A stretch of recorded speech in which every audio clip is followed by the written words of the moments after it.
سلام علیکم. ای دیگه بچه کاکه کابل، امروز یک اومات جور کردیم، اومات بیبی رو کو. بسیار آسان است. لالا کم بر ما چالش کرده بود اینا اومات جور کردم بسیار آسان.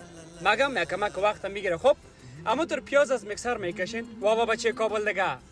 مادرای افغان زمین یک سلام بر شما. من میگم امی اومات جور کردم به افتخار مادرای افغان زمین. پیاز گلابی میکنین، اینیم بونجورمیز از بلندر میکشین، بسیار آسان. خب دیگه یارا که انداختین دیگه رو با من دوزین که قواریش مقبول بیاید. یا هم سیر تازه است. از سوگه که کی میشناشه این هم زرچوب است. بسیار آسان است. ای های سعی کنین نمک هم انداخته اینه دیگه یا هم پتنوس است.